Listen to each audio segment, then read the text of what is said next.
Welcome to the Modern Manifestation Podcast. I'm your host, Bree Brown, a business mindset coach, entrepreneur, and a top competitor in a male-dominated industry.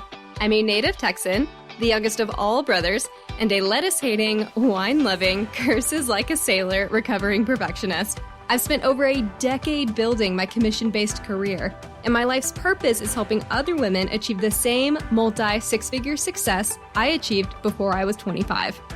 I have a passion for helping women with mindset, money, and manifestation skills to help every young woman realize her full potential. If you're looking for vulnerable conversations, professional development, inspiration, or even a kick in the ass to get you motivated, you have come to the right place. Thanks for checking out the Modern Manifestation Podcast. Now let's jump right in to today's topic.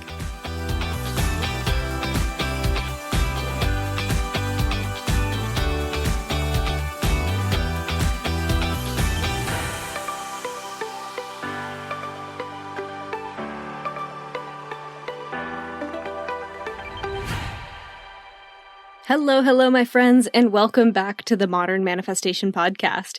Thank you to everyone who has left a review lately. I had a new surge of reviews come in, and I really appreciate it.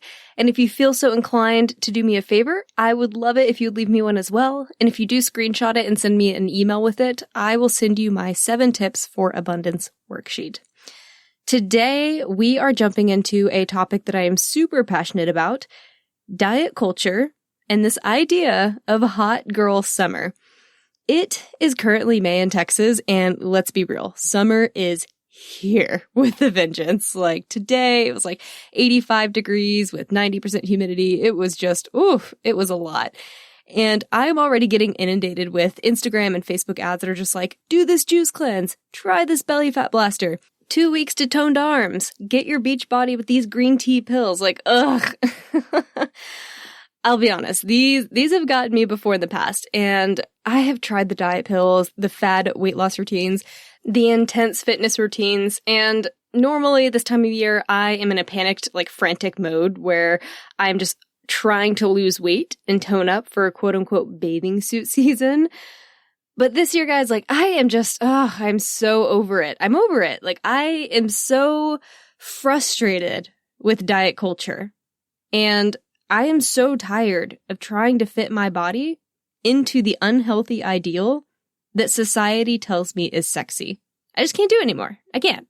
And I'm not going to lie, I am feeling very vulnerable about giving up dieting right now because I actually went and booked my vaccination vacation for this upcoming week, and I will be in Mexico, which I'm really, really looking forward to. And I'm going with some other girlfriends, and we're all going to be on the beach. And they're all talking about their diets and what they're doing to get body, beach body ready. And I have made a commitment to no longer diet. That's not a lifestyle that I want to have anymore. And it has been a huge test to see how comfortable I can actually get with my body with an upcoming trip with other women where I'm going to be in a 2-piece bathing suit on the beach. So I am struggling with a lot of internal issues with that. But I'm really over this diet culture, so I want to make a commitment to myself that I'm not going to indulge in it anymore. Not for this trip, not for any future high school reunions, nothing.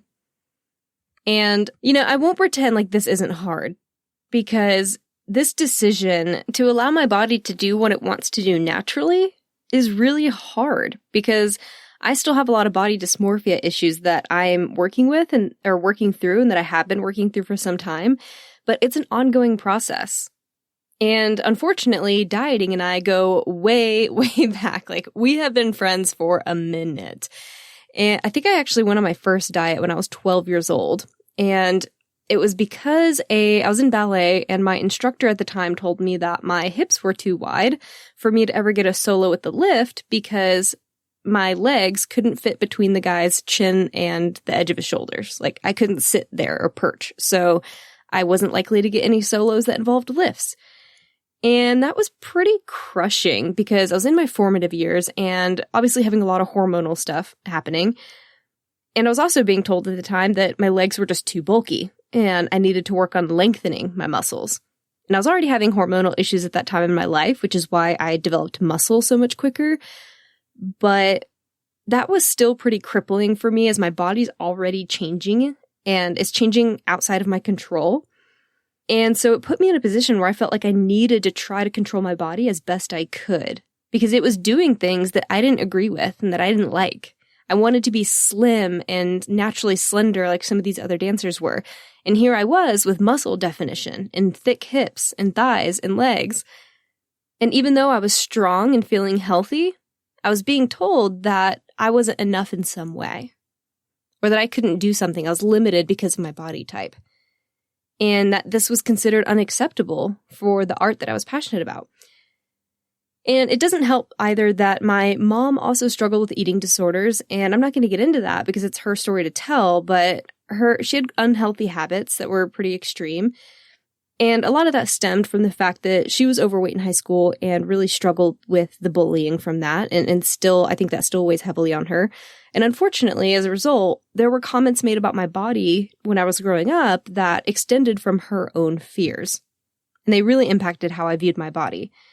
And put this in combination with the dance comments. And if you tuned into my previous episode about how I manifested Evan, you heard about my bullying. So like all of that was just compounding. And I felt the need to exercise some sort of control in the only way that I thought I could, which was dieting or extreme dieting. And that was how I thought I was taking some of that control back. And then in college, I auditioned for and joined a professional dance team. And as a part of that team, we had to sign contracts that, I shit you not, gave them rights to our appearance. Our hair color, hairstyle, the whiteness of our teeth, how tan our skin was, and especially my weight. They were all dictated by a team stylist. In the first season, I danced with this team for 2 years. In the first season, I kept my weight at about 15% body fat, which is where they wanted it. They wanted it like 16% and below. And so I was considered, in their eyes, quote unquote, ideal that first season. And then in the second season, I had a lot more stress. I was out of college at that point, starting a new job, getting married. Like I just had a lot of things happening. And I was in just a chronic state of stress. And I really struggled to get my body fat percentage below 19%. And as a result, they actually pulled me from court and put me on probation until I got skinnier. So at 19% body fat, this situation just told me that I was worth less than I was at 15% body fat. And fast forward to where I am now, I have since then just really fluctuated between 15 and 30% body fat at any given time. Like these fluctuations can happen in a 6-week time frame. It's pretty crazy, honestly. And I'm just getting so sick of the extreme fluctuations of losing the weight and feeling great and then allowing myself to eat the things that I want and then putting all the weight back on and then feeling shame and guilt and wondering why I can't just stay at that smaller size. It is exhausting. Like I'm just so tired of that fluctuation and I don't want to do it anymore. It's been a huge point of stress for me. And I've also really messed with my hormones in the process by trying to control my weight, by trying to control how much fat I'm eating and, the different types of food I'm eating. They all play into that chemical system, that hormonal system you have. And I've seen the negative impact that this has had on my mental health and my body.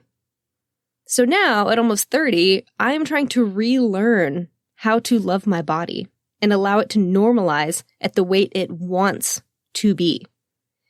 And I'm not going to lie, it is so hard when I have these ideas that have been formed in my mind. So this is probably the hardest thing I've ever done when it comes to mindset work.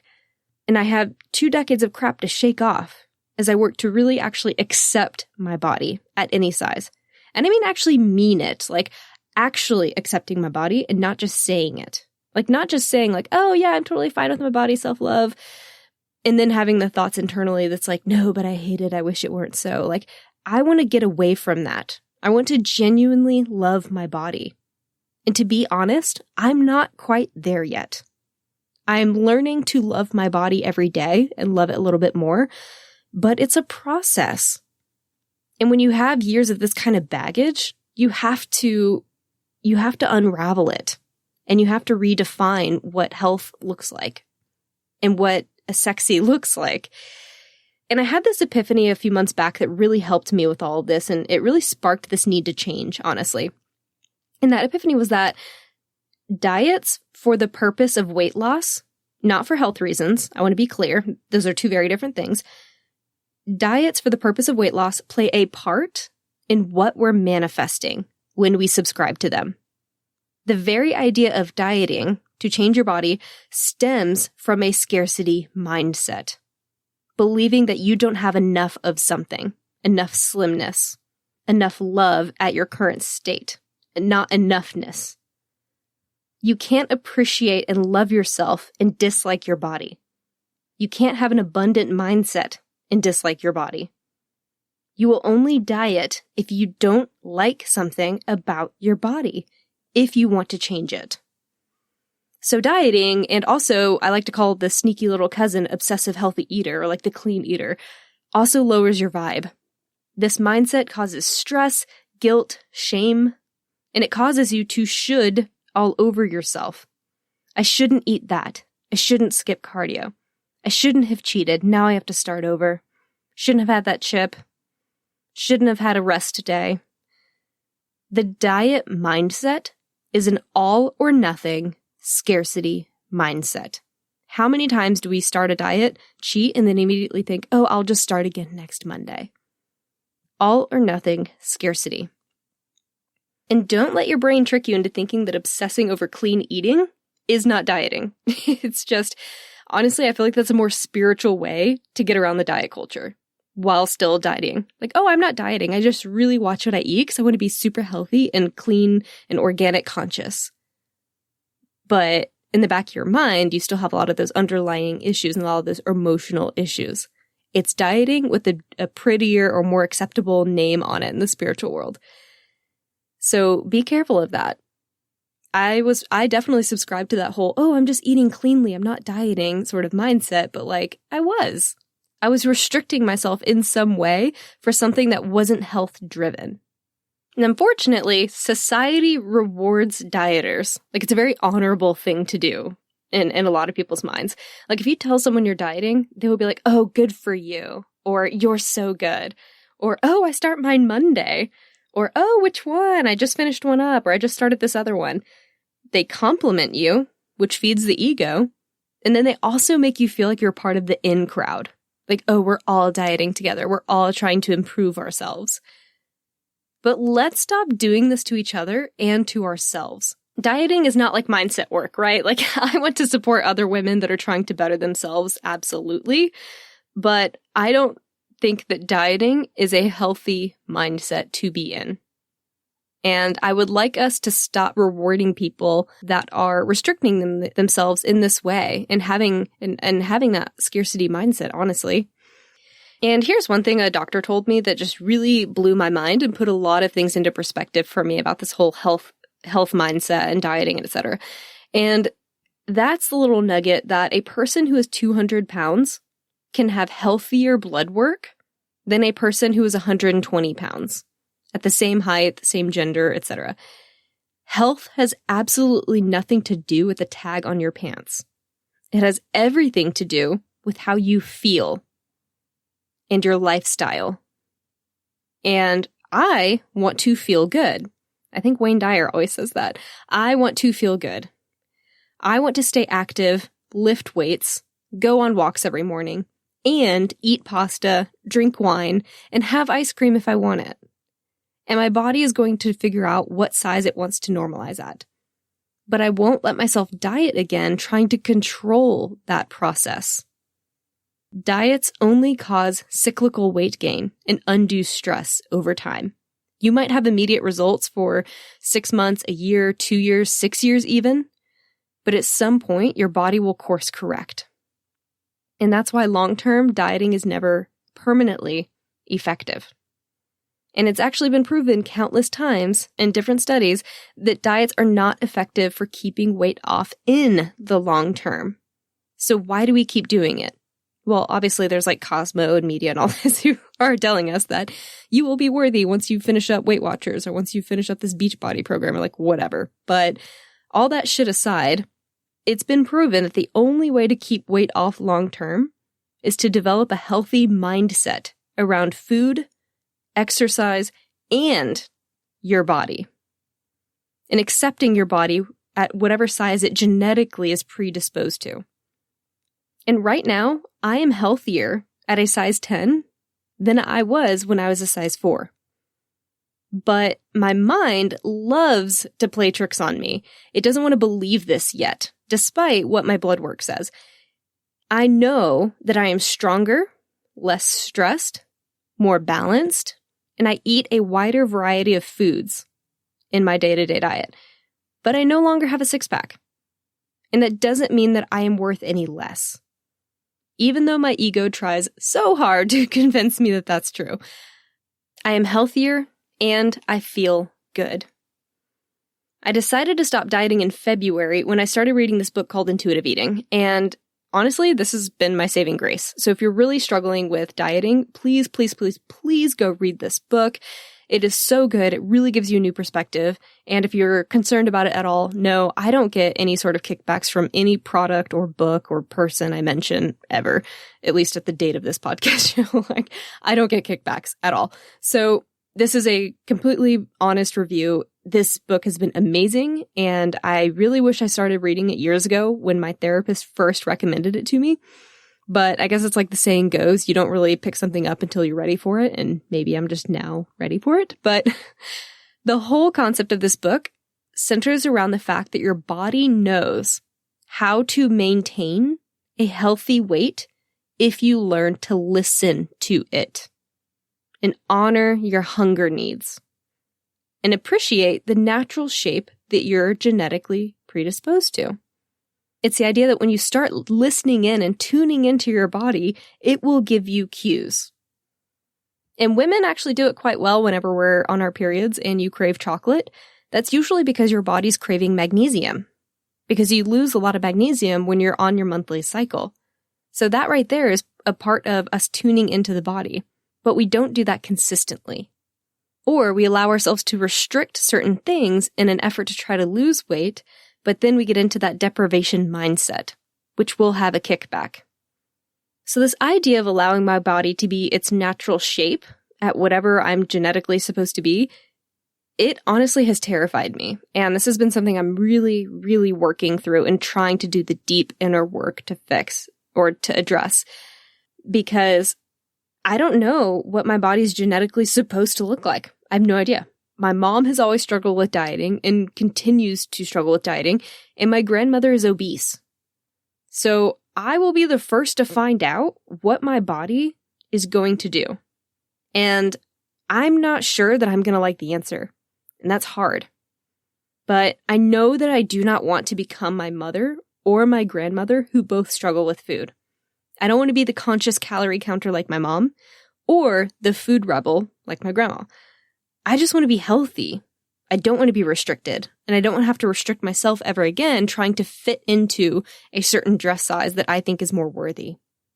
So right now, I'm eating whatever my body craves, however much it craves, and when it craves it, without any shoulds attached.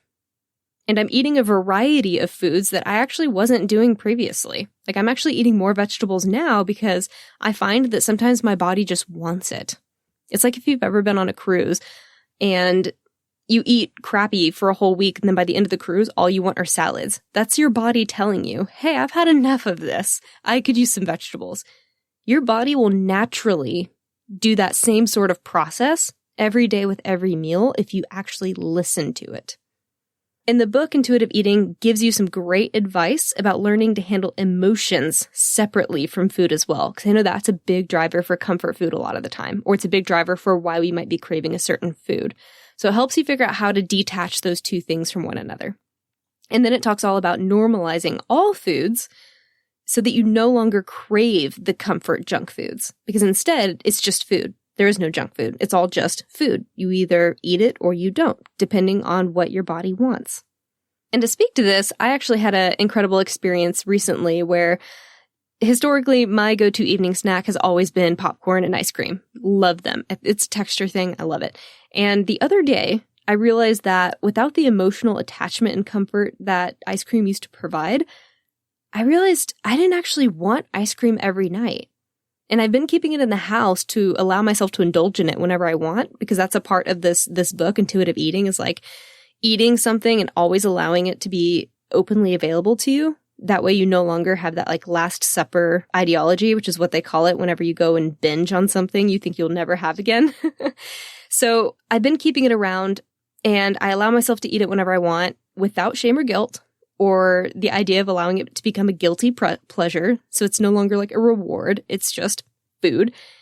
And I was eating it every night for about a month. And then the other day I checked in with my body and found that I did not want ice cream. My body was like, no, we have had a lot. I don't want that anymore. And when I checked in, I noticed that I actually wanted carrots and hummus. Like, if you told me back in January that I would choose carrots and hummus electively over ice cream, I would have laughed you out the room, because that had never happened before. But here I am, listening to my body, knowing that I can have whatever I want. And my body was like, hey girl, you know what? I want something different. I want hummus and carrots. And the thing is that I haven't been great about actually listening to my body. I just assumed that I knew what it wanted with all the emotional and mental entanglement. So this shift in perspective has really empowered me. And food is now significantly less of a stressor for me. And I'm not going to say that it's like completely stress-free, because I'm still, old thoughts still creep in sometimes. But I let a lot of the shoulds go more often than not. And yes, in the short term, I am gaining weight because my body is relearning how to process a normal amount of food. And my metabolism has been slowed down because of all the dieting, that now I have to let my body course correct. I have to let my body know that, hey, we're not going to go into starvation mode again. You're going to have all this food all the time. Food is abundant. And eventually, my blood sugar will normalize. My metabolism will renormalize. In the meantime, my body is fluctuating, and it's going to fluctuate for the next year, probably. And all I know that I need to do is make sure that I don't re-enter starvation mode or calorie restriction. That's my commitment, and to really work on this internal mindset. And that means right now, I'm a size 10. I am 3 dress sizes larger than I was at a size 4. And that's okay. And whether or not my body stays at this size or larger, or it stabilizes at a lower weight, I am committed to loving the natural size that my body wants to be. And I will continue to remind myself that Marilyn Monroe was a goddamn sex icon, and she was a size 8 by today's standards. A size 8! And she had fluff in her stomach. Like, I got pictures I'm going to post on Instagram, so by this time tomorrow, there will be an Instagram post with Marilyn Monroe pictures. Swipe through that shit. She is an 8. Not for her entire life, but for a good portion of her life, she was a size 8. And she is still considered one of our biggest sex icons. So I have decided that Hot Girl Summer will have nothing to do with my body this year. I'm over it. I'm so over it. Instead, summer will have everything to do with me working on self-love and getting that hot girl attitude. This summer, I continue to work on loving my body at the size it naturally wants to be. And I hope you do the same. The media won't change until we force them to. And the rise of teenage girls with eating disorders won't stop either, until we stop shaming ourselves and each other. We have to set the example, and it starts from within. We're boss babes. We're already hot at whatever size that we are because we decide that we are. So let's do it for all of us. Let's embrace our bodies at whatever shapes and sizes they naturally want to be, and let's stop judging others for their decisions and their natural body shape. That way we can collectively raise the vibe. Have a fantastic rest of your week, and I will catch y'all next Monday. Until then, go out there and manifest some miracles. Thank y'all so much for hanging out with me today. If you enjoyed this podcast, hit subscribe so you can stay up to date with new episodes. As always, we would love it if you would share this episode with friends and family who could use the inspiration. As a new podcast show, we would really appreciate your honest feedback so I know what you like and what you could use more of. As a thank you for leaving us a rating, we will send you our 7 weekly tips to create space for abundance. Make sure you screenshot your review and email it to us at hello@themodernmanifestation.com so we can send them straight to your inbox. If you'd like to stay connected, you can find us on Instagram or Facebook at Modern Manifestation, or you can head to our website at themodernmanifestation.com. Thanks again for joining me, and I will catch y'all in the next episode.